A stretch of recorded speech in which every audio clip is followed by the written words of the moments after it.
Hello, it's Scott Manley here. Yes, with a slightly different intro because I needed to introduce you to Todd 2.pi.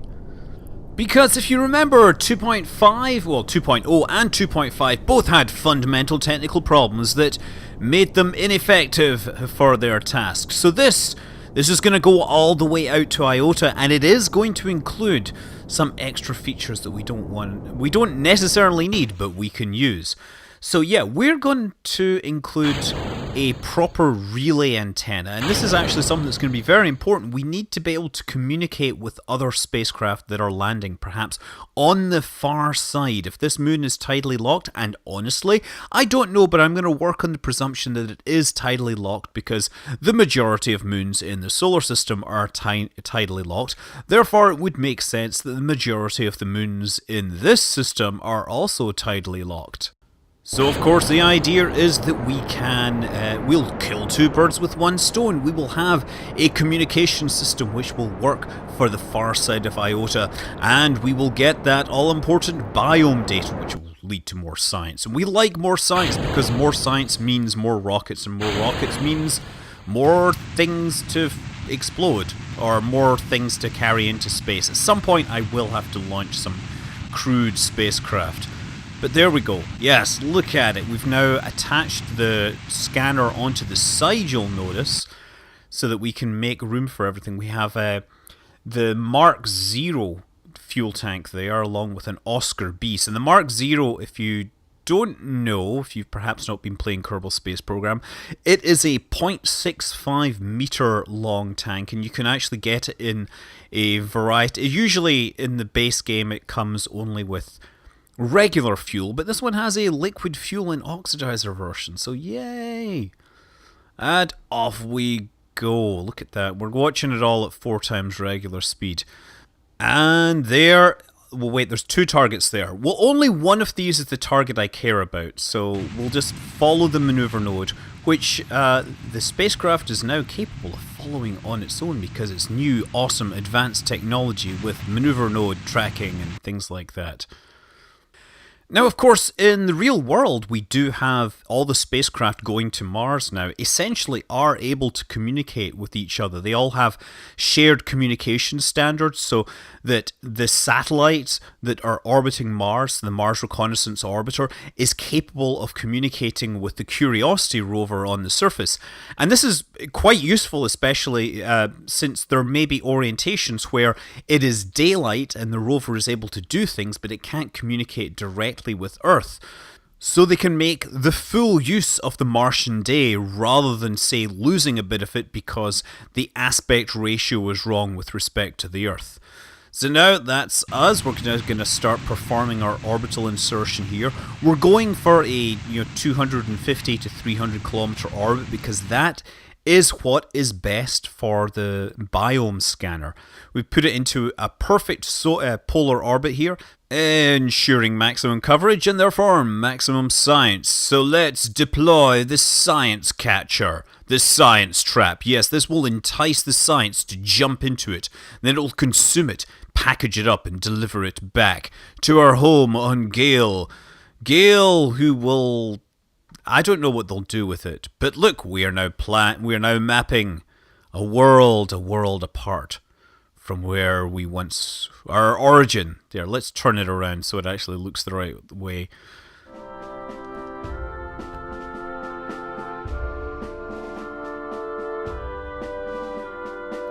So, Operation Todd 3 is actually exactly the same as Todd Pi, which is, I guess, makes sense because Pi and 3 are very, very similar, especially if you have very poor grasp of mathematics. I mean, if you really want to just approximate things, you can imagine that Pi is equal to 3, but that would be stupid and would cause you to do very bad things if you did. But no, we are flying spacecraft and therefore we need maximum precision. There we go. Up here, ditch that, and fire that solid rocket booster to bring us partly into orbit. And, oh yeah, actually brings us all the way into orbit. Deploy the satellite dishes, and then head offwards towards Ceti. That's what it is. Ceti. Ceti? I hope that we can find life on it so that we can actually ask them how to pronounce their name. Of course, I imagine it would be very difficult to ask them how to pronounce their name given that the environment is a vacuum, and therefore, if they communicate, they probably won't communicate via sound. So I don't know why that would be a good plan. Well, maybe we should set up a colony there and then let biology take its course, let them claim independence, and then argue over the right to call it whatever they want. So yes, setting ourselves upwards, firing those engines, moving us faster and faster, giving ourselves kinetic energy that will convert to potential energy, which will enable us to climb out of this gravity well and get close enough to that little brown Ceti and get into orbit. Yeah, I think I'm going to go with Ceti because I would normally say Tau Ceti, which is important, I guess, or is interesting because it's the closest solitary G-type star. You see, obviously Alpha Centauri A and B, they are G-type stars, but they're a binary. So Tau Ceti is on its own, and therefore, hey, it's the nearest sun-like star system, assuming that it has planets. There is pretty good evidence that there are planets around Tau Ceti because they've looked at the spectral lines and they see radial motions. I think they have something like 6 potential planets, I could be wrong, with a couple of potential Earth-likes. Tau Ceti also has a debris disk, so it's like a really interesting system. Of course, it's still a long way away, so it's not like we'll be moving there, for example. However, in this game, I may in fact be moving there. Who knows? We've made our world first. We've visited Ceti. We've unlocked the science. Let's see what we can grab. We can grab precision propulsion. We've got all sorts of rockets and stuff, and fuel tank stuff. That's actually interesting. So that gives us the stuff to give fuel lines that we can create. We could have the claw. We have efficient flight systems and less efficient flight systems, and fast things, and command modules of all sorts of interesting varieties. I tell you, we have not really been flying many crewed space programs at this point. Maybe I should just give up on the whole space probe thing and start sending actual crew.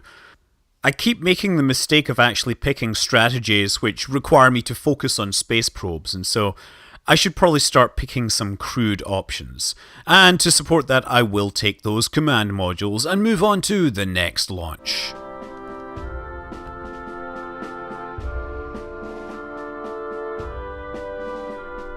So once again, we are reusing hardware designs. This is the second version of Jim, and actually it's identical. I mean, there's no changes at all. It's the same lander that we used. We sent one of these to Iota, including the same exploding SRBs that just love to hug each other in flight after detaching. They're desperately attracted to each other, and their attraction is so powerful it destroys them in spectacular fashion. It's like a Shakespearean tragedy, but with rocket boosters instead. Rocketdyne, oh Rocketdyne, wherefore art thou Rocketdyne? I know that sounds pretty corny, but if you hear that in the original Klingon, I'm told that it's way better. Actually, I would be kind of interested in seeing like a Klingon version of Romeo and Juliet, given, the amount of swords and knives and poison and things like that. Romeo and Juliet's courtship could involve bat'leths in the square or something like that. They could be fighting each other and showing who's really the most powerful. I'm sure somebody has done this already, and there is already somebody cutting and pasting a URL as I speak. Well, not as I speak, because right now it's like midnight and I'm tired and I've just been trying to get this thing out, and so therefore I am starting to fill this thing with a whole bunch of random words because I'm getting tired and I've got work. This is what happens when you end up reusing designs. They look kind of boring. It's the same design. It's like, hi, I haven't built any more new rockets for you, but I do have this really interesting moon to explore that I've never seen, so let's try and get a spacecraft to it by wobbling everything around. Yeah, make that happen. Ah, there. Bring it in, and bingo. Okay. And then now we're going to bring our stuff over the pole. And I realised, of course, having set up my encounter, that was rather silly because this really didn't need to go over the poles. This is a lander. I guess it did need to go over the poles, but it didn't need to go so perfectly over the poles. It just needed to be going to high enough latitude that it could hit the polar biome. Turns out that Ceti has 4 biomes, and I am required to visit 3 of them for this contract. Measuring the temperature of space appears to be quite impossible, and I've never read that before. The instrument does something. Who cares? So what we're doing is we're out here now, and we're starting to collect deep space science near Ceti. Now we fly in. We're within 30 kilometers. Time to slow the orbit down. We are going to use the rockets to viciously murder our velocity and bring ourselves into a circular orbit, so that we may pick our landing site. Except the only thing is, due to terrible timing on my part, I arrive in the region of the biome map where I can't see anything. So I can see the biomes are changing, but I have not scanned them, so I don't know how to land exactly at a border. So I'm just guessing. Well, I kind of let it run over a couple of times. I do get close, but then, yeah, let's go for it. We start to decelerate and stop. We're originally thinking that I could aim for the poles here, but then we fly over the other side. You see, it's apparent to me that Ceti has higher gravity than Iota. Therefore, we may not get... Well, we only managed 2 sites on Iota, so I'm expecting to be able to get to 2 biomes here, which means I'll need to send a third spacecraft, third spacecraft. Interesting question. I'm wondering if just by sending the multispectral scanner, whether I get a terrain map or if I only get biome mapping. Regardless, look, I've been through this a bunch of times before. Burn fuel very, very carefully, arrest our velocity just above the surface, and drop very gently into the lowlands and get the science! Science! Science! A science is all I need. Having got all the science, now we're heading on towards a new site. And honestly, I don't know what site that I'm looking for, to be honest, because we don't know how far we have to go. But I figure I would burn up to about 200 meters per second. And then, when I entered the highlands, it's time to slow the velocity down. One thing that I realise is important is I do need to make sure I have some fuel left in that lower stage, because I'm not sure the upper stage can actually get into orbit. I don't know if it has the acceleration. So I guess I'm going to find... It would be really embarrassing to find out that the return stage didn't have the thrust to actually get into space. So we're going to land, and we're going to get more science. That's right. And upon closer examination, it's realised that I have almost no fuel left. So what I'm doing is I load all the science I can get into the return capsule, throttle up very, very quickly, pick up some speed at 45 degrees, and we run out of fuel at about 58 meters per second, so time to detach this. Oh, and look at how slowly it accelerates. I don't have Kerbal Engineer on this particular pod, so I don't know if I was able to accelerate against the force of gravity. Certainly you can see my vertical speed actually drops initially. But I do start, so I put my nose up and I do pick up a lot of lateral velocity and watch that thing explodify all over the surface, leaving my mark like an animal marking its territory. Except that you probably need something else to clean rocket fuel out of your carpets. You know, I have the fancy enzyme stuff to clean off the cat pee, but I don't know how you clean rocket fuel off of like a wool carpet. Also, for training rockets, I'm not really sure what you would give it in terms of treats.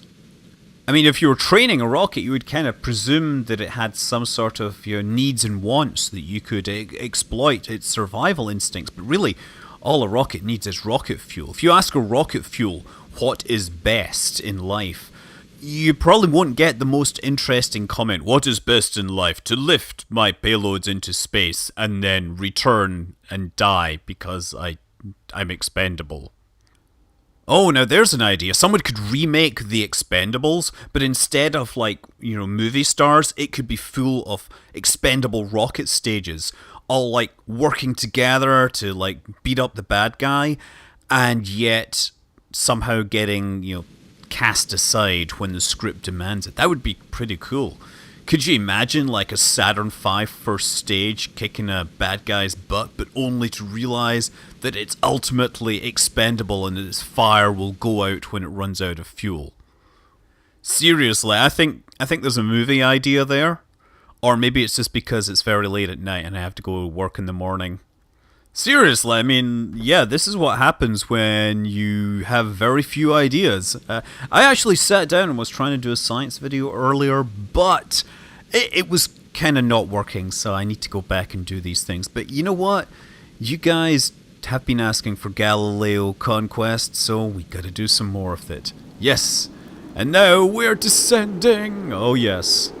Burning through the atmosphere like a satellite out of control. That's right, gotta remember to get tickets to the Queen tour. They're coming to San Jose in June of this year, and I will be super, super excited to see that. But anyway, time to stage.